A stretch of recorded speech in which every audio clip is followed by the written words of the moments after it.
একই রাজ্যের পুলিশ বাহিনী, কিন্তু কোথাও ওয়াকফ বিরোধী আন্দোলনের সময় তাদের গাড়ি ভেঙে চুরমার করে পুড়িয়ে দিচ্ছে উন্মত্ত জনতা, তখন দোকানে লুকিয়ে পড়ছে পুলিশ। কোথাও ওয়াকফ বিরোধী আন্দোলনের সময় পুলিশ কিয়স্ক ভেঙে গুড়িয়ে দেওয়া হচ্ছে, কোথাও পুলিশের সামনেই সরকারি গাড়ি ভাঙা হচ্ছে। আবার সেই পুলিশই কসবায় হঠাৎ করে সাহসী হয়ে উঠে বীর বিক্রমে চাকরিহারাদের লাথি মারছে, লাঠির বাড়ি মারছে, পিঠে লাঠি ভাঙছে। আর তাই বারবার নানা মহলে একটাই প্রশ্ন হচ্ছে, পুলিশের এই হঠাৎ নিষ্ক্রিয় ও হঠাৎ অতি সক্রিয় হয়ে ওঠার নেপথ্যে মূল কারণ কি?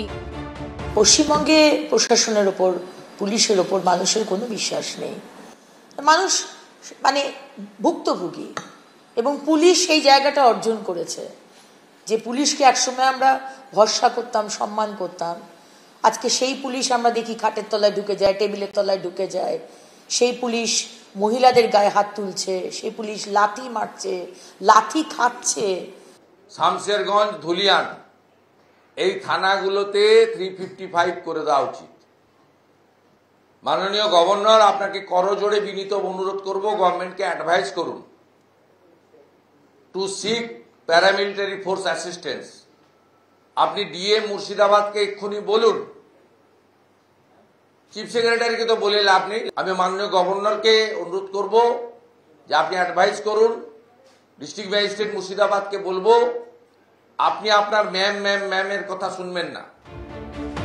মঙ্গলবার ওয়াকফ বিরোধী আন্দোলনের সময় জঙ্গিপুরে পুলিশের গাড়ি যখন পোড়ানো হচ্ছে, তখন পুলিশ অফিসার পুলিশ কর্মীদের দোকানের মধ্যে লুকিয়ে পড়ার ছবি যদি ভয়ঙ্কর হয়, তাহলে শুক্রবার দক্ষিণ 24 পরগনার আমতলার এই ছবিও যথেষ্ট উদ্বেগের। পুলিশ লেখা গাড়ি ঘিরে অসংখ্য জনতা, পুলিশ দাঁড়িয়ে রয়েছে, তাদের সামনেই গাড়ির উপর উঠে পড়লেন একজন, তারপর লাঠি দিয়ে বাড়ি মেরে গাড়ির কাঁচ ভাঙা শুরু হলো। সবটাই পুলিশের সামনে। কিন্তু কেন এমনটা হচ্ছে? কেন পুলিশের এই ভূমিকা? ওয়াকফ বিল, তার বিরুদ্ধে বিক্ষোভের চেহারাটা হিংসাত্মক হচ্ছে, সেটা অবিলম্বে বন্ধ হওয়া উচিত। কেন এটা হচ্ছে? কেন পুলিশ টেবিলের তলায় লুকিয়ে পড়ছে? কেন পুলিশ ওদেরকে প্রশ্রয় দিতে হচ্ছে বলে কি চুপ করে থেকে দোকানের শাটার বন্ধ করে তার মধ্যে কি ঢুকে পড়ছে? কেন? কোনো প্রশ্রয় দেওয়ার মনোভাব নেই তো?